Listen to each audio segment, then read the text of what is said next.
Darvin Ham feels guilty over how much he's playing LeBron James. Just like I feel guilty over how much I eat these, but we both keep doing it anyway, right, Coach? Is it possible that the Rams are going to trade Jalen Ramsey and UCLA's Adem Bona changed his life by taking a piss? Hi, I'm James. This is your daily dose of sports and snark for the greatest sports city in the world, Los Angeles. This is the faithful Angelenos Morning Report. Still in Columbus, Ohio for another day. Before I go back home to the wife, I want to start off the show by thanking the meth heads who tripped the fire alarm at 3 in the morning. I appreciate it, but I have to let you guys know, just because you lose a tooth does not mean you have to signal the tooth fairy for additional change for meth. That's the fire alarm. The tooth fairy comes on her own. Now, let's get to LA sports. If you like the content we put out, click and clack the like button. Click and clack the subscribe button. There's a notifications bell. Hit that. It'll let you know when we drop new content. Sharing is caring. Let people know we exist, and by all means, comment. Because it's fun, right? Anyway, before we go through the news and notes, a look at the scoreboard. Fifth-ranked UCLA notched its 14th consecutive win. Tiger Camel scores 22, and the Bruins win 74, Arizona State 62. Not so fortunate for the Trojans. Drew Peterson dropped 15 points, but 11th-ranked Arizona pulls out an 81-66 victory over SC, and definitely not a good night for the Kings. Dallas just embarrassed them 4-0. Meanwhile, tonight, Memphis is in town. They're going to be taking on the Lakers at 7. Anthony Davis is expected to begin running as part of his rehab on Monday. And the Clippers are in San Antonio at 5 o'clock. Ivica Zubac is playing his career high. He plays 29 minutes per game, which may or may not sound like a lot, but considering the Clippers are shorthanded in big men, for a younger guy, they're kind of running him into the ground a little bit. But back to the Lakers. Darvin Ham says he feels really, really bad over how much he's been having to play LeBron James. For example, in the last 8 games alone, LeBron has averaged over 38 minutes per game. This is not something you want to do with a guy who's closer to being a member of the AARP than being a rookie in the NBA, right? He reiterated that at the start of the year, he wanted to curtail James's minutes played because after all, the dude is getting up there in years. But he just admits he and LeBron are extremely competitive. Quote, so you kind of lose sight of the minutes until you come back and see the stat sheet after the game, unquote. You pay assistants to take a look at those things, Coach. I'm not saying you're wrong. You've got to try and wring out every win that you can with that roster. I totally understand. But at the same time, playing too many minutes is how Kobe blew out his Achilles back in the day. Now, for his part, James said that without Anthony Davis and other injured players, the Lakers have, quote, zero room for error, unquote. Dude, you played 40 minutes versus Charlotte. Charlotte. So yeah, we kind of believe you. There is no room for error for the Lakers versus pretty much anybody. Jason LaCanfora, who writes for both CBS, The Washington Post, said it's a matter of when Jalen Ramsey gets traded by the Rams, not if. He believes it's a fait accompli. He also says that the bidding allegedly begins with at least a first-round draft choice and another choice on top of it. I'm skeptical. Here's why. One, the Rams, they trade away first-round draft picks. They don't value first-round draft picks at all. But even more to the point, you as a team may want Jalen Ramsey, but do you have the ability to pay Jalen Ramsey under the salary cap? Jalen Ramsey's salary for the next 3 years, $17 million. And this is all without, by the way, bonuses. $17 million, $14.5 million, and then $15 million. Do you have that amount of capital under the salary cap? You'd have to cut a number of players in order to make that happen.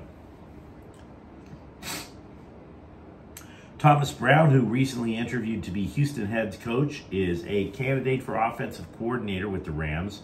The Rams are missing, I think they have about 8 openings in the coaching staff.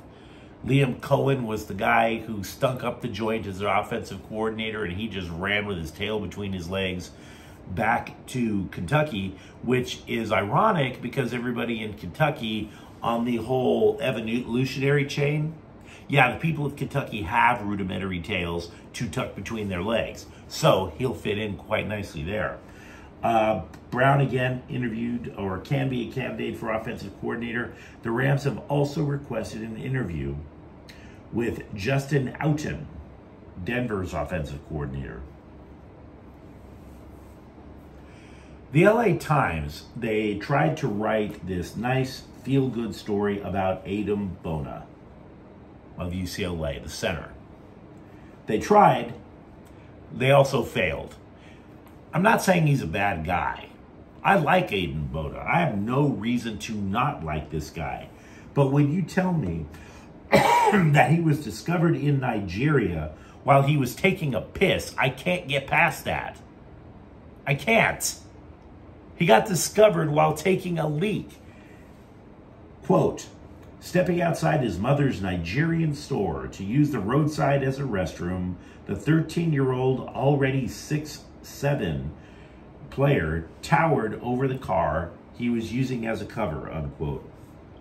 Anyway, a local basketball player in Nigeria saw the guy taking a leak and asked him if he ever played basketball. He's taking a leak. How many personal questions do you get asked while you're taking a piss? What are we talking about? I can't, boy, if I had a nickel for every number of times that I was taking a leak and a random guy asked me if he could be my life coach. What are we talking about here? I'm taking a leak. I'm taking a leak and you're asking Adem Bona what he knows about the triangle offense. Are you kidding me? You know, there you are, just standing there, not thinking, just basically happy to be relieving yourself of your life's ills, if you will. In this case being how full your bladder is. Do you really want somebody to tap you on the shoulder and say, excuse me, sir, but I would like to talk to you about how my life became so much better since I became a Jehovah's Witness? What are we doing? This is not a point of conversation starters. By the way, why did it have to be basketball? He's 6'7", right? Dude is 6'7". I bet it wasn't just him that was towering over the car. I bet it was something else about him that towered over the car. Do you know what I'm saying? Sir, would you like to play basketball in Los Angeles? If not, there are some people in Chatsworth who are just dying to meet you with a camera. Let a man take a leak in peace, man. That is just bro code, I'm telling you. Wes Phillips turned down a chance to interview to be the Chargers offensive coordinator. He currently works in Minnesota under Kevin O'Connell. Now, Kevin O'Connell, the Vikings head coach, is a former Rams offensive coordinator. And you may recall that Chargers coach Brandon Staley said he wanted to install a Rams or a 49ers type offense. So getting turned down by, I don't know, somebody who could immediately solve the problem with an elite quarterback, I might add, that stings. Why would you possibly turn down that job when one has Justin Herbert and the other has Kirk Cousins? Is there something there we don't know? I'm just asking. The reason I ask is former head coach for the Bolts, Anthony Lynn, who currently coaches running backs over at San Francisco. He likes working for the Niners so much because, quote, The organization will do whatever it takes to win. That was different for me compared to what I was going through in LA, unquote. Dude, them grapes must be sour up in Napa. That's all I'm going to say, man. That's all I'm going to say. Back to UCLA, defensive back Christian Dunbar-Hawkins has committed to play for the Bruins. He is the first UCLA football recruit for the class of 2024. He currently plays for Mater Dei High School. He said he likes the defensive scheme. UCLA is also reshaping its defense via the coaching staff. There's a new coach for defensive backs, or cornerbacks in this case, Cody Whitfield. Now, Whitfield worked as a graduate student at UCLA in 2020, 2021.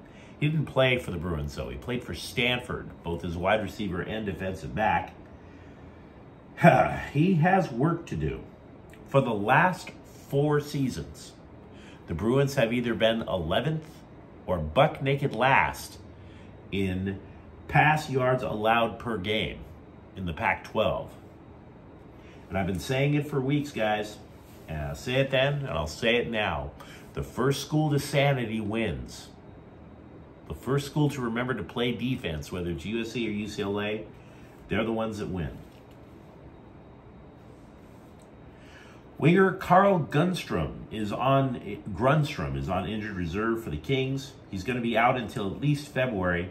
So the Kings made a series of roster moves. They called up forwards Samuel Fagemo and Alex Turcotte. The latter was a 5th overall pick back in 2019. Also coming up is defenseman Tobias Bjornfoot. Now, the trade deadline is 2 weeks away in the NHL. Cap Friendly lists LA with just $1.6 million in salary cap space. I bring all of that up because this call-up, the one for Bjornfoot, might be his last chance to stay in LA.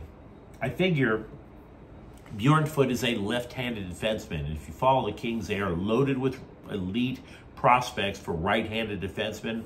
The cupboard is bare for left-handed defensemen. So the rumors have been maybe LA trades for a left-handed defenseman. Maybe they do. But if Bjornfoot can fill the bill, maybe that doesn't become the 5-alarm fire that it was. And with that very limited amount of cap space that the Kings have, maybe instead they can put something together for a better goaltender. Just thinking out loud. I mentioned repeatedly, do not trust the foreign soccer press. There was a report claiming that Galaxy midfielder Ricky Puig was, quote, bored in LA. And I knew that was BS the moment I read it. There's a lot of things you can be in LA. You can't be bored in LA. Afraid? Yes. Grossed out? Definitely. But afraid? No. No, that doesn't happen in LA. You are not bored in LA. He was the quotes were allegedly how he didn't like driving around, etc. Now, the Galaxy couldn't resist poking a little fun at the foreign press with a little video clip where Puig, you know, it's ironic. He's like, looks like he's having the time of his life, and then he looks and he flashes this $1 million smile and says, "I'm so bored in LA." And it's all ironic, complete sarcasm. But I'm sitting there looking at that clip thinking to myself, wait a moment. Why couldn't the Galaxy be this forthcoming about Chris Klein? The team president, the front office who got caught cheating, remember that? Oh, sure, when it comes to Ricky Puig, here comes the rubber chickens and the whoopee cushions. Yee-haw, let's all have a big laugh. But when it comes to keeping Chris Klein, it's Galaxy fans, sit down and shut the F up. I want to know why the transparency is only about when their players is not bored. Why can't we hear what the hell's going on with Chris Klein? Why did he get retained? Meanwhile, for LAFC, the stadium got renamed. Big flippin' deal. Look, this is not trying to be snarky on LAFC, but I don't care about a stadium getting renamed.